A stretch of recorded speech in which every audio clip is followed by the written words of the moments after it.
idea how I lived that. I was incredibly low. I'm just surprised as heck. Their jacks may have been slightly underfed just because of how things went on the bottom. You know, he didn't have enough for any good items, so I was able to survive possibly just by the mercy of that. You know, that one kill that I got on jacks may have been enough to give me a little bit more survivability and him a little bit less damage. I'm going to pick up the red buff here because Sivir does a lot of things very well, but the one thing that she doesn't do well is have any crowd control. She has no way of stunning or slowing down anyone. So picking up that red buff really gives me a nice slowdown ability that I can use to help me kill heroes. Another encounter here. I'm not in a great position. Jax is doing a lot of damage. He's got tons of hit points too. So we're not really going to be able to focus fire him down very effectively.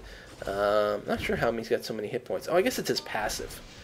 Passive giving him hit points based on his attack power, because he seems to just stack attack power and ability power. Oh, another grab just barely misses. So what am I going to do now? Again, you know, we've got those towers down. There's really, other than a harass to try to give some pressure down one of the lanes. Actually, I guess we did get the turret at the bottom somehow. I don't think I killed it. Maybe our minions got it. But we really have to get this middle tower down. It's all, at this point, it's about map control and pushing them back.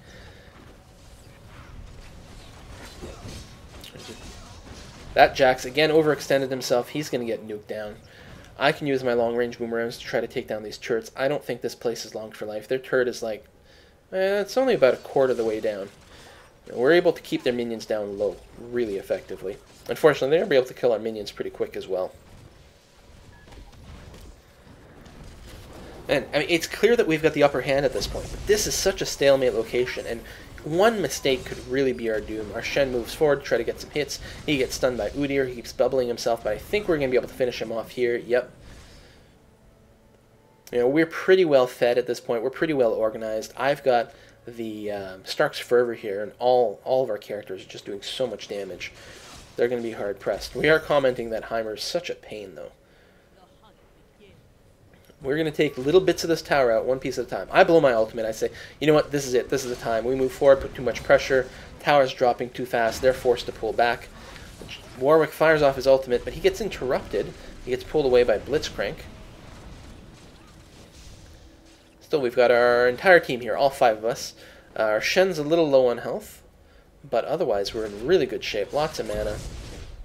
Well, I don't have a ton of mana, so I guess it's a good thing I've got that chalice, because clearly I'm burning through it pretty aggressively. Again, though, with a full tower, they don't have the same pressure to fall back anymore, and it's going to be...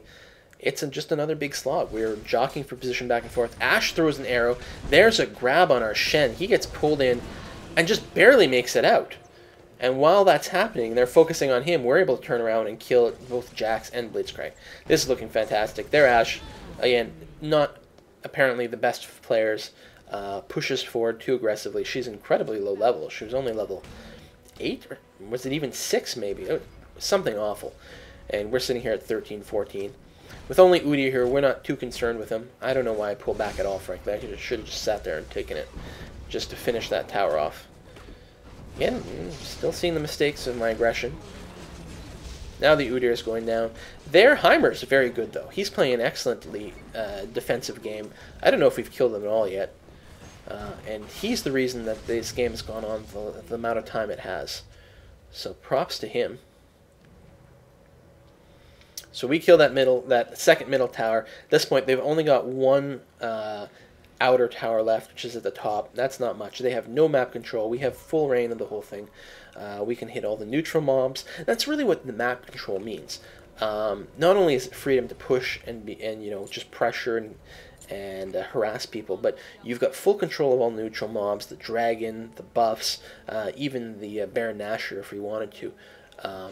And there's no coming back from that, because while they're restricted to just fighting off whatever minion waves we send forward, we can keep getting bonus XP, bonus experience. Here's where I tell people that I'm probably going to be posting this match on my YouTube at this point. It's feeling too good. And, I don't want to just post games where I win, because I clearly lose games. Everyone loses games. But I just felt like, you know what, it was really exciting, really interesting to me. I really liked the beginning of it. At this point, this is just a bulldozer. We're just, you know, steamrolling the enemy, and there's not much they can do at this point. We've got full control of the game. But I really liked that beginning when it was me versus two people, and I even made the mistake and gave them the advantage, and I felt like I was able to pull it out due to superior play. Wow, he just barely dodged. Well, hell, I didn't dodge. It was an accident. Just barely missed by that arrow. See, and this is what I'm talking about, the control. Like, okay, you know what? We can't push forward right now. That's fine. I'm just going to go get some extra gold and some extra money. We're going to keep getting more and more resources. We're going to keep getting more and more powerful, and we'll eventually be able to finish this. This game doesn't have much longer. Warwick is continuing to jungle. Whoa, look at that. Hello, Blitzcrank. I was coming here to help push this lane by killing some minions.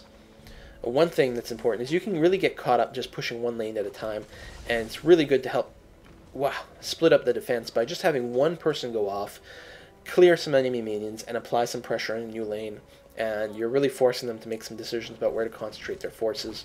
As the aggressor with map control, you have much more capacity to just run away if you have to. You know, there's not a line you have to keep. You're fully free to pull back whenever you want. But as a defender, you have your line that you have to hold. If you're forced to pull back, then that means your enemies are going to be killing your tower. And that's what happens here. Although we're short on minions, we need minions. And at this point it hits me, why has everyone moved to the bottom? This completely defeats the purpose of me coming down here. I want to keep pressure in the middle and come down here to help distract. So at this point I'm thinking, okay, I'm going to have to go up to the top and clear the middle lane. And just as I'm doing that, Warwick decides to go. So I'm like, okay, fine. Then I'm going to stay down here. Warwick's going to go up there. And no matter what, we're going to be able to push one of these towers down. Whoa, our Annie gets grabbed. I think she blinks away, though. There's a stunning arrow. Oh, and there's a surrender. They could see the writing on the wall.